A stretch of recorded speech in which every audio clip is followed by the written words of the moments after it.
Pugong Be a Hero muling napahanga sa ganda ng dalagang katutubo. Chris na may nasabi sa magandang dalaga.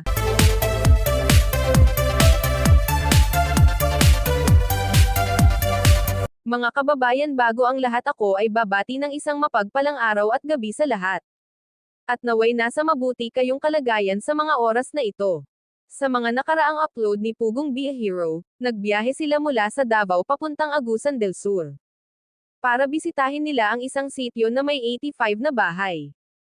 At nakita natin ang kanilang mga tirahan mga sinauna pang panahon. Ang dingding ng kanilang bahay balat sa malalaking kahoy, ang iba naman ay dahon lang. Ang atip ng kanilang mga bahay ay kugan at ang sahig nila ay kawayan. Simpleng pamumuhay ang mayroon sila sa lugar na yon. At ang ganda ng paligid, ang ganda ng view, at malamig ang lugar. Nakikita naman sa kanilang video na magpa-fog ang mga bundok na hindi rin kalayuan sa sitio na yon. Ang ganda rin tumira sa kanilang lugar, malayo sa ingay, presko ang hangin. Kahit simpleng buhay, masipag ka lang magtanim-tanim, may makakain kahit kapos sa pera. Hindi pa rin magugutom, umiikot nga ang PB team, sa sitio Panjoten, Casapa 1, Loreto, Agusan del Sur. Ganon kalayo ang kanilang pinuntahan, nakita ni Pugong Be a Hero kung ano ang pinakakailangan sa kanilang lugar. At sabi na rin ng isang dato na wala pang CR sa kanilang lugar. Wala daw silang pambili ng semento, ang iba naman may toilet bowl pero wala silang pangpagawa. Mahalaga sa kanilang lugar nang may CR bawat tahanan. Dahil mas maraming mga bata sa kanilang lugar, mahirap na kung saan-saan na lang sila dudumi. Mamaya magkasakit pa sila, kaya mas minabuti ni Sir Paul, ang CR muna ang uunahin nilang ipagawa. Kaya nagbigay siya ng 20,000 piso, para sa pagpagawa ng CR. At pag nakita niya sa kanilang pagbalik na may nagawa silang CR, at maayos naman ang pagkagawa, magbibigay siya ulit ng pangpagawa ng CR, dahil hindi sapat na iisang CR lang sa kanilang lugar.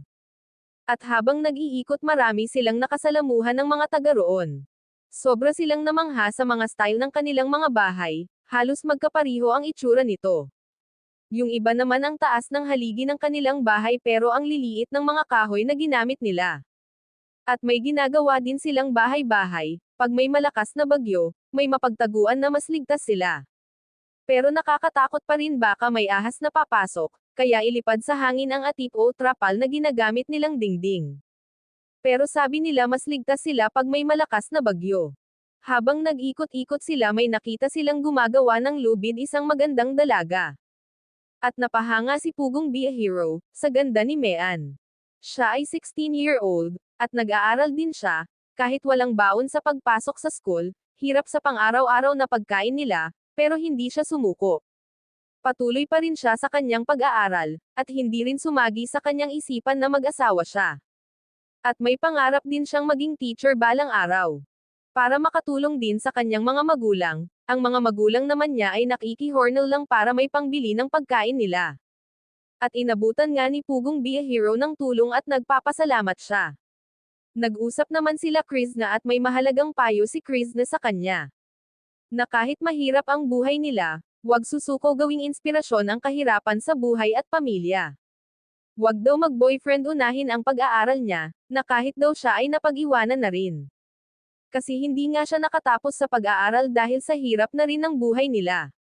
Pero may balak naman na mag-aral si Krishna. Tama yan Krishna, mag-aral ulit, mas maganda pag may natapos. At nagpapasalamat din si Krishna kay Pugong Be a Hero.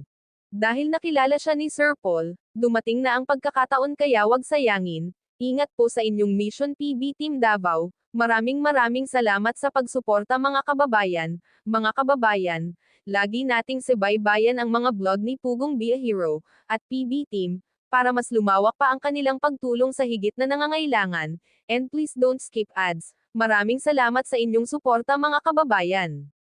God bless sa ating lahat.